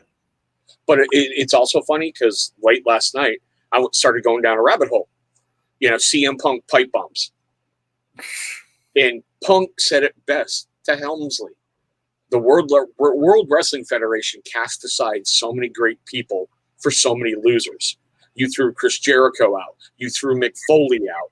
You know, you threw all these guys out the front door like Batista. Now, granted, I wasn't a huge Batista fan. But the man was a workhorse. Presence. He was a workhorse. Yeah, he showed up. And you brought in just people who know. Yeah, I agree. I do agree. Camo Cam had said something earlier, and I agree what he said, that he didn't care for Roman until his heel thing now. Yeah, I thought it was amazing. I'm tired of it. I'm just like, okay, move on. Let it go. Okay, you and I talked about this before. Until Roman Reigns got cancer, there was nothing they could do to get him over. Yeah. And Roman got cancer, and now he's The Rock. You know, he's the leader of the tribe, and he's got Paul Heyman as his advocate, and he is the big dog. Yeah, they're still kind of throwing him down on everyone's throats, And now I see it. The Rock is going to be the one who's going to take the title off of him. That's pretty obvious. They're going to do it a one and done. Then the Rock will lose it to someone really quickly, just like it always does that way. It's fine. I just hope it's not Brock Lesnar. And I mean that. I'm so tired of that guy. I'm done with that guy. And he was one of my all-time favorites just because of the wow factor. But when he beat Kofi Kingston, the Miracle Man, because the man deserved it after all his time there. In 4 seconds, that's the only time I've watched the new SmackDown on Fox. After that, I refuse to watch it again. Because I get Vince has got billions sunk into Brock. Brock's brittle, he's old, and he's lame. He's got like 3 moves. That's it. What up, Ken? Hey, how you doing, kid? Bearded in the house. He's got a suplex. Get over it. I'm like, that's all you got? I just got tired of it. Yeah, I really got tired of it. Look at Big Daddy Cool Diesel. What did he have? A powerbomb. That was it. You mean Kevin Nash, Finny Vegas, Oz? Who? Yeah. It doesn't matter who he was. They all had the same thing. They did. It's true. They all had the same thing. They all have the same repertoire, like Cena's 5 moves of doom, which I think is funny. Okay, you look at some of the greats way back when, like the Nature Boy. Woo! Yeah. Woo! Yep. Woo! Hulk Hogan in his. Yeah. Yeah, it's Lesnar's great when he wants to be. No, he's great when he likes the wrestler he's working with. That's when he's good. That's it. Like he and Roman had wars because they actually got along and they worked together. Taker, that needs no discussion there. He's the one who broke it. He there's no more to be said. Hunter. In my opinion, you will never find anybody in the history of professional wrestling, past, present, or future, like Mark Calloway. Period. Yeah. I that man, if you didn't get his respect, he didn't put you over. Like that one time, because it only was once. Jeff Hardy fucking beat him, and he went over and you got balls. He picked him up like right there. Respect. He's like, damn. He was. I can't believe he did it. Cena. I did not like him at first. I will not lie. I hated that man. I thought he was ridiculous. Yeah. But once again, down that rabbit hole, watching pipe bombs, that Cena Roman Reigns thing when he's trying to teach him how to do a promo, I was just dying with laughter. He's like, "You're gonna be the big dog. You might want to learn how to use mic." Just saying. If you all watch that video, there's a 14-minute long unedited thing between him and Roman that we're talking about. Cena, he schools Roman Reigns, and it was fucking amazing. He was like, they're training. When I'm gone, you're the guy supposed to be selling tickets or something like that. And I was like, oh my God. I was like, he just schooled that fucking guy. Oh, dude, especially when he sat there and he went, finally, after 6 years, you said something of interest. I'm like, ooh, ooh. That's funny. You're the guy who came to the ring with the little clock and the thug life. Yeah. God. It was awesome. One match that still sticks out to me and I still say is one of the best matches I've ever seen, and I mean it, is Cena and AJ when Cena beat him for the belt. That match was incredible. That was the best Lesnar match, yes, was AJ Styles. And what happened after the match? They they didn't show it on camera when it happened. They went back. Dude, that was fucking awesome. And they shook hands and with Vince. That was an unforgettable match. Yes, it was. I remember watching that one. Sorry. Okay, sorry. Thought I did. Okay, well, we're doing it. Chicken. 2 bacon, cheese. All right, I'm back. Sorry. It's all right, man. Yeah, I was reading Cam's match. I said the match between Lesnar and AJ. They went back to Gorilla, and what'd they do? Fuck yeah, that was awesome. Yeah, shook hands and everything. Lesnar's good when he likes the person he wrestles with. If he don't like you, he just throws you around like a rag doll. He's proven it. Well, I agree, but then again, you also have some people who are time-honored and tested, like when the Dudley Boys came back against the New Day. You know, the New Day celebrating in the ring, doing a little trombone thing, and then you hear the things coming down, the crash, the bang, and the welcome to Dudleyville, and the crowd lost it. Yeah. And it's just amazing, you know, how these guys, how can I put it? They're such masters of the psychological craft that the Dudley Boys can just walk to the ring and be. Yeah. I've been over the New Day since like 5 years ago. I was like, okay, it's we know what it's going to be. I'm kind of over it. They're still good. Come on, let it go. Yeah. But it's also funny, like way back when the Hardy Boys hired the APA for bodyguard protection that one night. You know, so you got the Hardy Boys music come out, and they're all pumped. He's like, no, wait a minute, we got something different. And then the APA music hit, and everyone lost their fucking mind. I don't care. That tag team was fucking awesome. APA was the shit. They were great. Because it was them. And that's what had me dying with laughter. It was Ron Simmons and, you know, John Layfield. Drinking beer, partying, smoking cigars. Oh, what? Now we got to wrestle? Now I got to go beat somebody up. I still watch the old Sportatorium. Yeah, they're on. They were on the WWE network. They're not on Peacock right now. I don't think they are, but that's why I'm like, damn, the old shit that we all miss. I don't say we don't remember. That was what I watched the most on the WWE network. Was the old Saturday night main events, the old World Class Championship Wrestlings, the stuff that I don't remember. It's been too long to remember watching it. The shit that they have on there now, like I'm catching up on watching NXT up until I started watching it. I'm 3 seasons away, or 3 years. I'm in 2014 right now. I'm right at the part where Bayley, Sasha, Charlotte, where they're all like getting ready to get to that level, you know, to the star of NXT. You know what I mean? Yeah. And I can't watch it right now. It's not on Peacock. I got to wait for them to put it on there. Like, fuck. Yeah, but sometimes you can hop on YouTube and find really interesting interviews. Yeah. Like watching Stevie Ray talk about Ahmed Johnson. Who was fucking awesome. I loved Ahmed Johnson. He was awesome. I loved him as a wrestler, but I guess he was the biggest fucking idiot on the planet. You know? I don't think I've seen that. What did he do? He didn't get it. Okay. You know, there was a great thing, like when they brought him into WCW as, you know, Big T. So you've got Big T going against King Booker, and Stevie Ray is at ringside, and back behind the curtains, they mapped out the whole match. They mapped everything that was going on. And by the time Ahmed got to the ring, he totally forgot about everything he was supposed to do.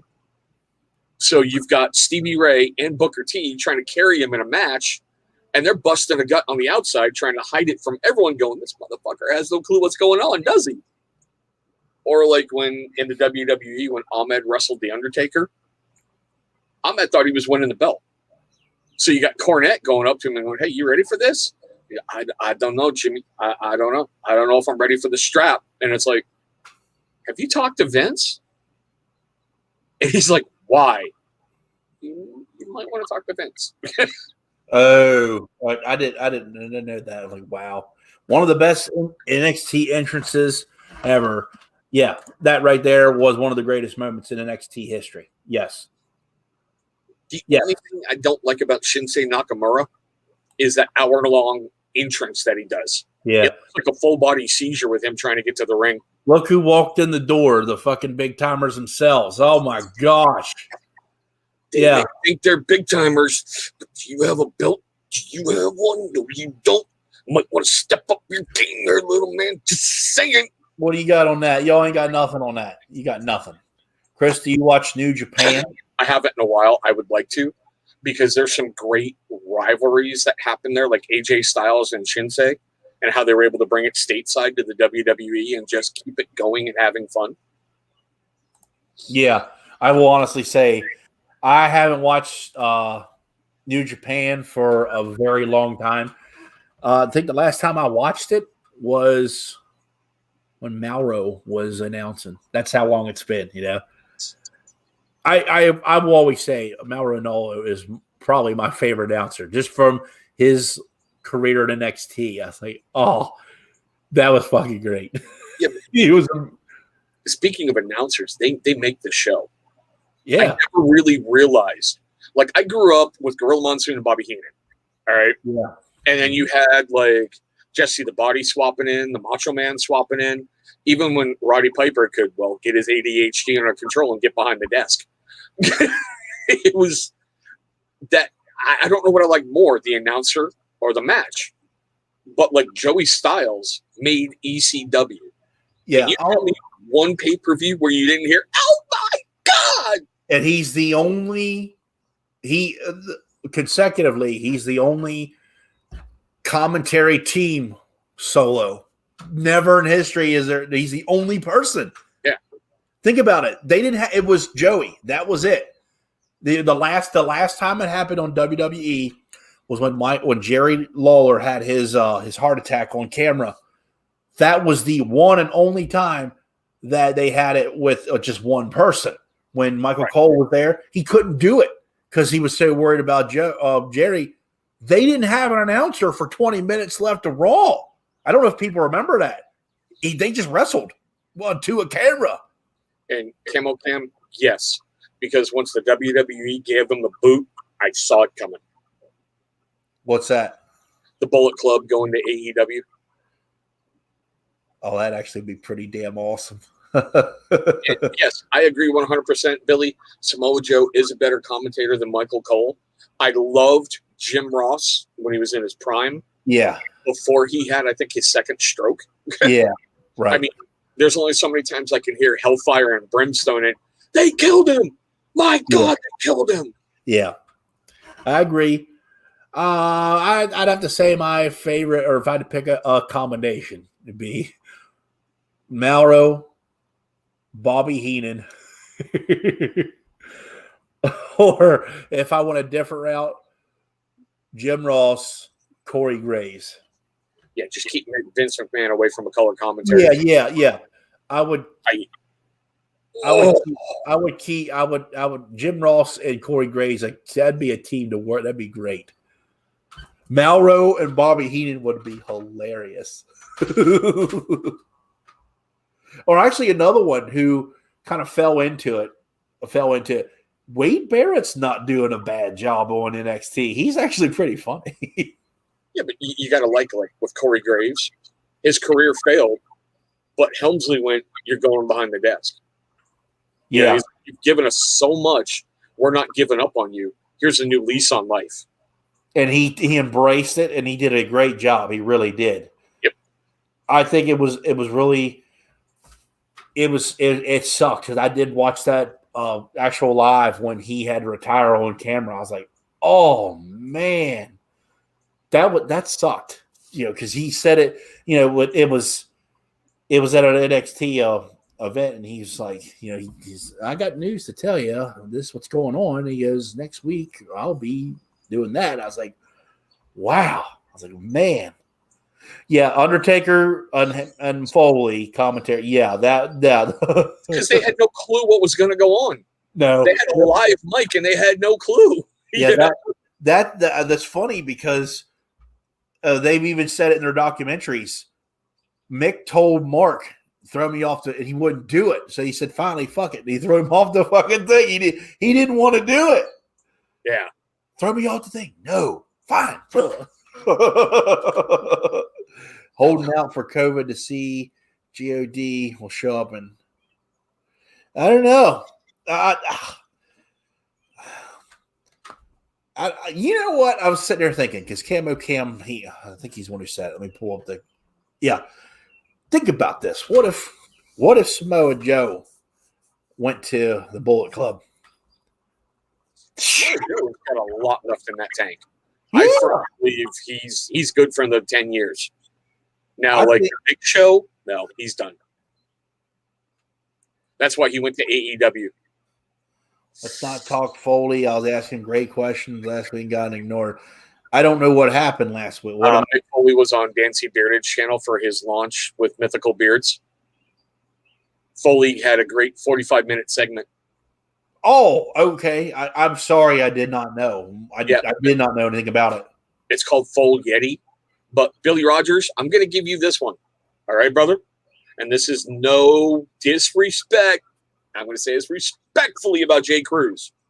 What kind of world are we living in when Mick Foley has less subs than Jay Cruz? Spread it around. Go look up Mick Foley's YouTube channel and subscribe. Just saying. I didn't even know that was even going on. I had no idea. I saw a click for it, and I was like, okay. And then, like, I was on the reviewers table while it was going on, so while they were talking and people were ranting, I'm like, keep ranting. Dan just lost 3 viewers. Come on, keep going, you know? Oh, but, I knew nothing about it. Keep in mind, because of my work schedule, that's kind of taking priority, you know. So on my days off, I enjoy my days off. I don't count them down. I got to go back to fucking work, you know. So now I'm like. It was just weird hearing Mick talk about beard products. Yeah. But he has his own stuff now. Yeah, with Mythical Beards. Okay. Well, like I said, I didn't know. I don't think that'll be Samoa Joe. Hoping it's Daniel Bryan. Yeah, but it's going to take a lot for someone to jump ship to go to AEW. You got to think about that, Cam. It's 50-50. If Daniel wants to wrestle, I can see him going to AEW. If Daniel wants to keep preaching his environmental activism, I can see him staying in the WWE. Okay. I don't care what you say. No. I like Baron Corbin. I have ever since he come in because he's different. So you just lost 50,000 awesome points. I did. I said it. Nice. For that, you can buy me a coffee. That's what you get. And he's got a link for you too. Damn right there. No, I've always liked Baron Corbin just because it was a football player who transitioned. And that's fine. That's great. But when he come in, he had no talent whatsoever, nothing. He was just a football player. And I was watching the job matches because he was losing to like Damian Sandow on NXT. You know, he was a nobody, but he was bigger and taller than Damian Sandow and losing, which was stupid. But then when he grew his hair out and they were like, he actually became a character. The Lone Wolf, when he had his long hair, he was a fucking bad dude. Yeah, but okay. He's a good example of what we talked about in the very beginning. He shut his fucking mouth. He put in the work, and he earned his reputation. Do you know who gave him, who mentored him? Though, did you ever find that out or hear about Kurt it? Angle, I believe. It was Kane and the Undertaker. Oh, really? I was always under the impression it was Kurt Angle. That's why the whole retirement thing for Kurt was Baron Corbin. Oh, that I'm not sure of, but I'm talking right before because Baron wanted to shave his head because he was going bald. Okay. Well, when the WWE has that going on, you know, they're like, you can't cut your hair because they've got money invested in your wrestlers, your toys and stuff. Yeah. So he had to wait. So what they told him was, all right, your story's coming up. You can finally cut your hair. And they said, we're going to give you because his promos were not so good. So he was the new corporate Kane. So what they do? They put him with Kane. And what did he do? A fantastic job of being corporate Corbin. He was good at it. Okay, so speaking of not so good being brought back, are you going to be part of the evolution? I have mixed feelings about that. I think because they fired her, for one. I think they're bringing her back on good terms. I do.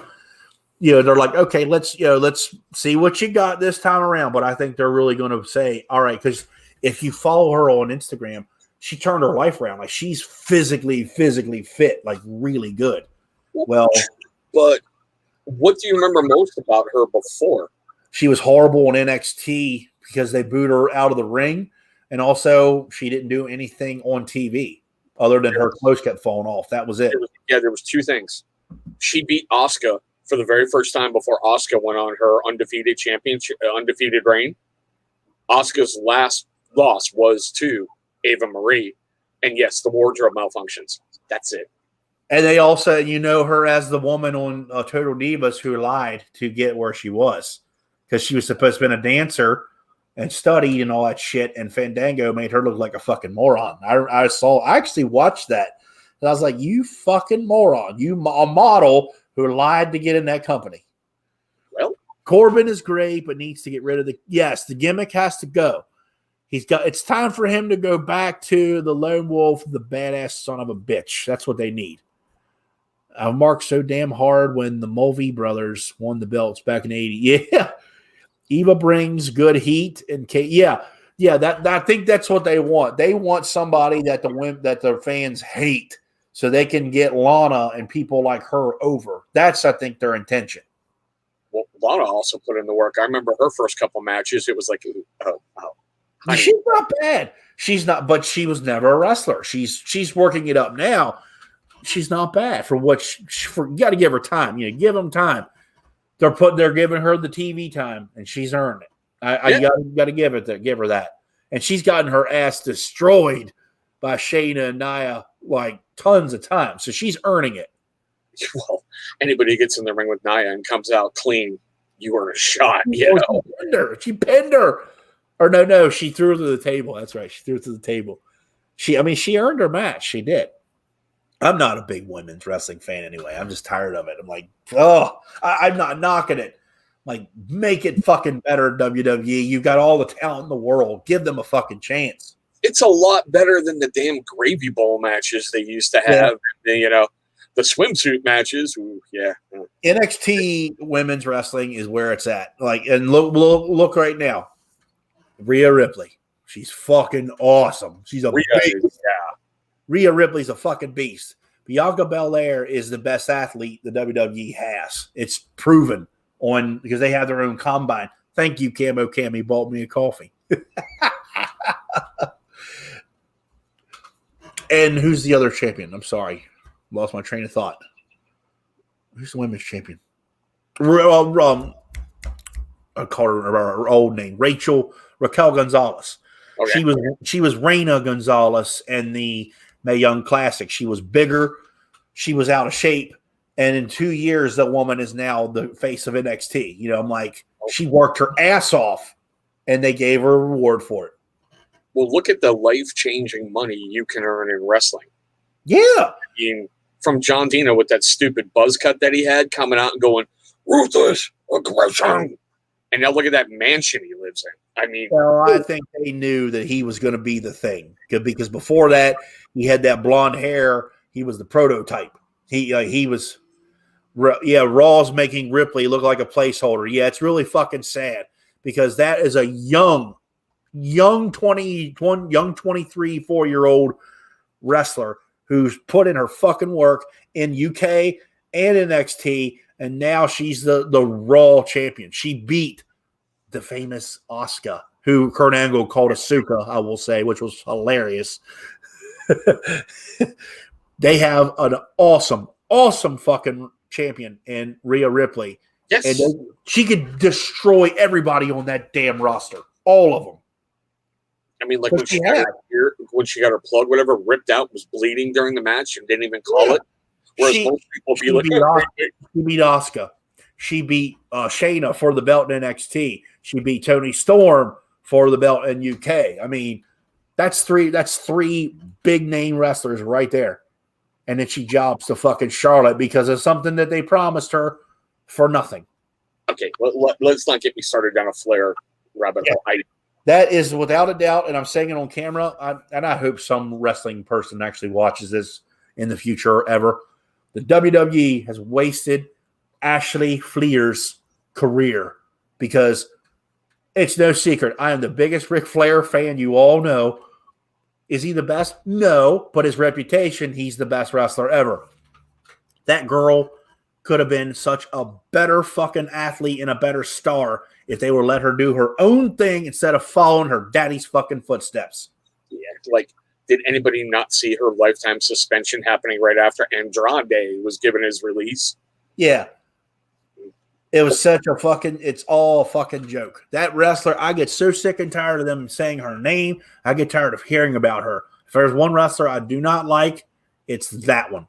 I do not like Charlotte Flair. Never really have. Because she's not Ric Flair. She has a different name. Her name is Ashley. They should have just let her keep that. But no, they had to make her into where she is following her daddy's footsteps. If someone's going to break that record, it's going to be her, and it's going to be fucking stupid.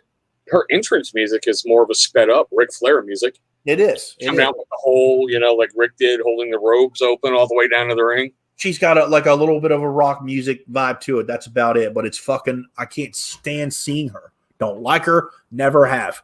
And I mean that. I don't like Charlotte Flair. Andrade challenging Kenny Omega. Yeah. On paper, yeah, but I expect Kenny Omega to beat his Kenny ass. Omega's going to win. Kenny Omega's going to win, but Andrade should win it. I'm saying that. Andrade is people think I'm stupid. I don't really like Kenny Omega that much. I don't. It's more of a theatrical thing that people like about him. I've never really been the biggest fan of him. Like they say, what he had the last 6 or 7 star match. How? Because he beat that Okada guy? That was not that good. I watched it. I watched them both. Wasn't really impressed. You want me to tell you a better one? John Cena and AJ Styles. It's a lot of stuff with AJ Styles because AJ knows how to work with whoever the hell he has. I'll tell you another better match, and people may not agree with me. John Cena and CM Punk. That is one of the greatest fucking matches ever. Yes. And the best part about that was the lead up to the match. The psychological back and forth, the pipe bombs and everything else. That was when it gave you that reminder of like the Attitude Era in the WWF with Bret Hart and Steve Austin. Yes. I'll tell you another match that gets, for reputation purposes, if people say, yeah, that match was, you knew. But I'll tell you a match that was fucking awesome, even though it was kind of projected. I swear to God, if you say Bam Bam Bigelow and Lawrence Taylor, I'm done. No. You, as soon as I say this, you'll be like, yeah, John Cena, Rob Van Dam, because you're talking one night stand, right? Yes, yep. They gave one of the greatest matches, but the thing that started it was from the beginning of the pay-per-view. If Cena wins, rewrite. That set the scene. So, yeah, honestly, John Cena he was not the bad guy, but the crowd made him that he was a heel because they hate him. But they come out there and they won the crowd over. Dude, in the ECW arena with one of ECW's ultimate wrestlers in Rob Van Dam. Yeah. On an ECW rebirth. And they took the belt from WWE.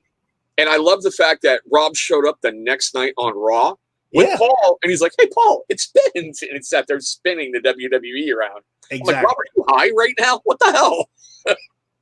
That is a wrestler that I don't care anybody says you knew he smoked weed, obviously, but he still does. That guy, the crowd loved him no matter what. They're like, he was an entertainer and he was good at it. Well, especially with the whole fucking show. He was awesome. Rob Van Dam was great. I really liked him. People, I've said his name 3 times in a row now. People hate on John Cena. The man can put on a good wrestling match. He's got the technological skill to do it. He knows how to map it out. Same way as Hunter. You don't like them, but they know how to structure and make good matches. Yeah, but there's also so many great people. Like I was just recently down that same rabbit hole. I saw the interview with Paul Heyman, and he's talking about ECW's one night stand. Yeah. And at that point, he'd been fired by Vince McMahon. Uh-huh. So Vince gives him a call, and he's like, "Hey, got an idea for you. Bringing ECW back. What do you think of that?" And he goes, "It's got to be in the Hammerstein Ballroom, or it's got to be shit all over by everybody." And Vince is like, "Nope, not going to happen." Hung up. Then he called Paul Heyman back in a week and he goes, "So, we got the Hammerstein. You want to set the whole thing up?" And I'm like, if you're going to do ECW, the freaking just mad scientists of wrestling who created ECW and destroyed it in the same aspect, that was one hell of a pay-per-view. Hands down, my favorite last decade, 15, 20 years. Yeah. When Paul come out and he had tears, and Joey, you knew. Yeah. But I mean, the fact they paid tribute Mike Awesome versus Masahiro Tanaka, and they beat the shit out of each other at the ring, just like they always did. You see it in Joey's face. He's like, Thank you, baby. He's holding back the tears right when he starts, and he has to say it. He's like, pull yourself together. He's like, oh my God. The first thing he said, and that was it. Then you're like, okay, we're good. And then here's the boss. Here he comes. He's like holding it back. It was fucking awesome. The freaking ponytail and the leather hat, the trench coat. Just being he had the headset on, just being Paul. And it's like, that's what I really believe wrestling misses nowadays. Those really over-the-top, energetic characters that you let them run. And that's what killed me, like one of those CM Punk pipe bombs. He's talking to Hunter. I'm not going to go to media training. I'm not going to go to promo training. I'm not going to go to etiquette training. I'm going to sit here and tell you what the fuck I think, and there's nothing you can do about it. I was like, that was the biggest mistake they ever did, letting him go. I still say he's one of the greatest ever, all the way around. Easily five-tool player right there, from mic skills to ring skills and everything. He could work with anybody. Yep. He worked with anyone bigger than him, same size. It didn't matter. He made it work. And the man put in the time, way too much time. And the sad part is they still chant his name, and I think Vince McMahon is the one who broke him. He was like, I'm done. Because he will not wrestle again. He's pretty much made that very clear. What's really sad. Go to YouTube and watch anything under the WWE channel that has CM Punk in it. All the comments and the likes and dislikes, I think, are turned off. Yeah, it's messed up because I think they know that they ain't getting him. They had their chance when they got him to be working with Fox, but he's like, this is all you get. I think that's what that was. He's just a phenomenal guy. Well ahead of his time. Well ahead of his time. He was. I mean, how many wrestlers can make a promo about ice cream bars? And get his own shirt and shit paid for it. I'm just saying. He did a fantastic job of it, though. He did. All right, man. Let's roll those hot seat questions because I got family out here working up downstairs, so I got to be dead. Not that I'm trying to bail on you. I just no. You are. It's no problem. We'll go ahead and get these out of the way because we are pushing 2 hours. So, and I'm 3 hours ahead of you. All right. I tried to go a different route with you with these because this is your return. So we start out pizza or ice cream. Honestly, ice cream.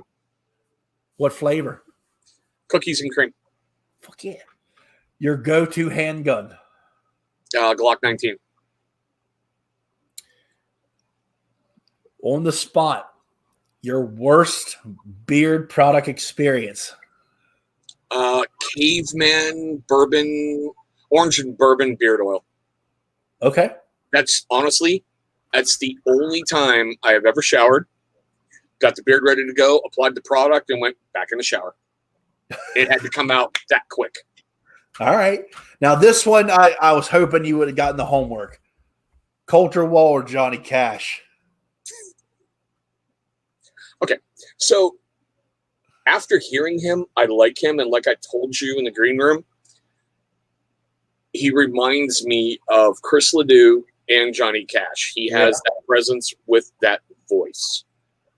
So, I like Cash, but I'm going to go with your boy. Okay. Best scary movie. Best what? Best scary movie. It's the one that originally got me, the original Friday the 13th with the beheading scene at the very end. Okay. All right. Because most of it, you were like, you could see it, but you didn't see that beheading coming. And I still remember that. Your favorite scary movie killer. Favorite scary movie killer, I gotta admit, just for the humor, Freddy Krueger. Okay. Taz or Samoa Joe? I did.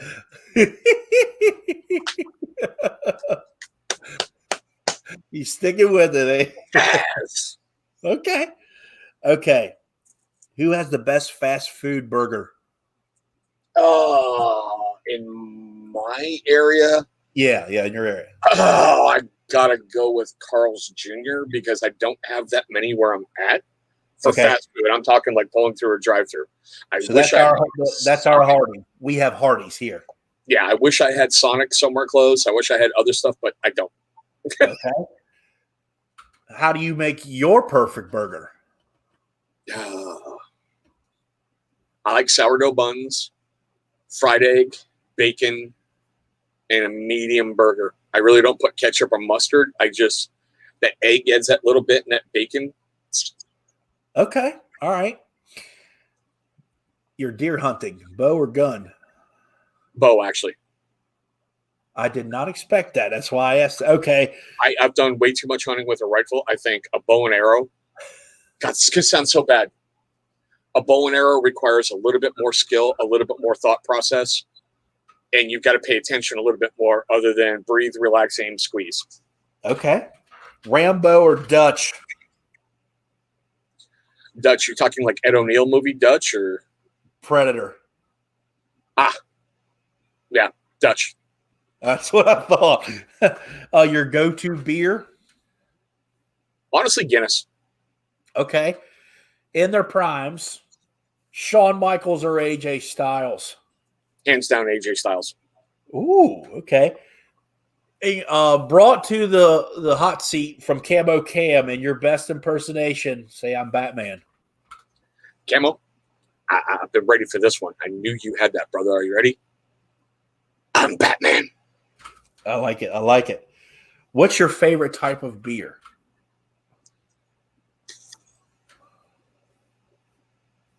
Probably a porter. You know, like Guinness is that really heavy. Mm-hmm. What color is your toothbrush? Baby blue. My little girl picked it up. She said, "Daddy, you have to have this." And when the cuteness factor tells me do it, That your preference of viscosity of oil? actually medium. If it's light, I feel like I use way too much, and that's when you get that really bad oil slick around your shirt. Yep. I hate that. Heavy oils, I'm figuring out in my beard work a little better after the gift package Artiest Man sent me when they were on my show. I'm really enjoying them, but if I gotta go, I want that right in the medium. In their prime, Axl Rose or Bon Scott? Ooh, Axl.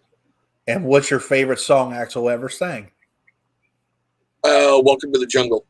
Okay, CM Punk or Randy Savage? Right now. I did. I liked Savage because he was out there, but Punk, in my opinion, is a hell of a lot better than Savage. No disrespect, Straza. CM Punk.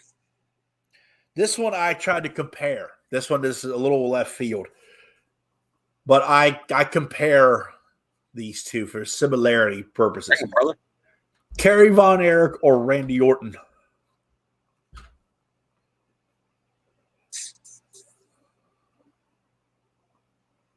I got to give it to Von Erich, and this is why. Orton's past and what he did as a vet, I can't look past. I kind of thought that's what you were going to say, but for the work, what do you think? For the work alone, Orton. Okay, best video, beer product, or whatever, best review you've ever watched.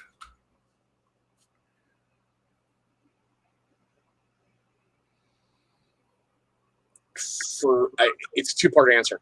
Okay. Actually, no, three. Yeah. For the comedic value, Bearded Life, when he first started, because everybody's got that thing that you go to when you can't figure out what you want to say. You've got a word or a phrase. He used one an awful lot, and we made a drinking game out of it.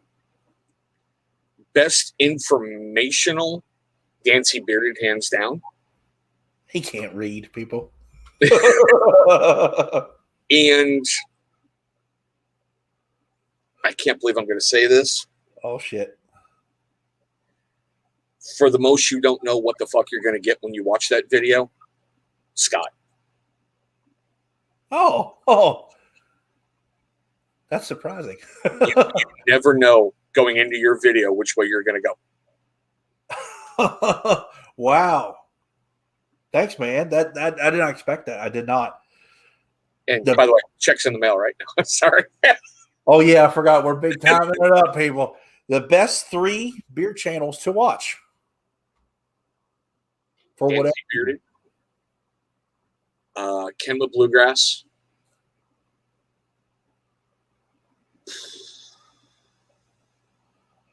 And he's never, ever, ever going to let me live this down. Oh, God. Ever. Beard Code. I was going to actually, if I was to answer that question in no order, Rawbacker, Straight Bearded. Yep, I know he is. Devin, and a tie, Mo and Brian, because I love both of them, and I watch every video they make. All right. One person you're bringing back from the dead for whatever particular reason. I'm going to stick with the original answer I gave you a while ago on your show, and that's George Patton. Okay. I always try to bring a couple back. You know, I really want to know if he's as insane as people made him out to be, or if he's that much of a genius. All right. Last one. This was actually my first question, but I didn't want to start out with a wrestling question. WCW Surfer, Golden Boy Sting, or The Crow, and why? That's a tough one. No, actually, it's not. Okay. And this is the way I'm going to phrase it. Sting was the face that ran the place. You would tune in and you'd get the woo, woo. But when he went Crow, you had no clue what was coming next. As much as I hated the NWO era, once everybody in the locker room joined and they had their own referees and their own pay-per-view, it was Sting that made me keep coming back week after week as the Crow, because I wanted to see a motherfucker drop from the ceiling and just lay Hogan out with a baseball bat. No lie. Okay. All right. So I would pick the Crow over Surfer Boy. All right. Who do you want to see in the hot seat? Rob Acker, honestly. Really, Rob Acker. If he'll come on your show, I think that would be an entertaining show. I think it would be a no bullshit show because Acker don't do that and you don't do that. Yeah. It would be an interesting talk between men. All right. And should I change or add anything? No. I always love coming on your show because it's a great talk, you know? And as added, it's my turn if you have any. Favorite soda? Or if you drink soda? I do. It's either going to be regular Coke or cherry Coke. It's one or the other. Who wins more over TV time when you guys watch whatever on TV, you or Mandy? Me. Really? She doesn't really watch a lot of TV. We watch a show together right now. It's Cheers. I love that show. I love it, man. God, I love that show. We each take a turn, or we watch it in its entirety.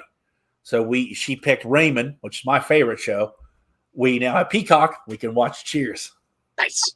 And Cheers is the only show I think that went 10 seasons, and it had a spinoff that went 10 seasons. It was 11. Wait, because I double checked 11, and then Frasier's took it over. Yeah. Frasier, excuse me. Are you jealous of Mandy Sniffer when it comes to beard products? Because hers is amazing. No, because I can detect things she doesn't know that's in them. Nice. So you guys balance each other out. You ever go to her and go, "What are you smelling this?" Yeah, sometimes I do. I do. Sometimes she'll say good or bad for the most part, and I'll detail it out.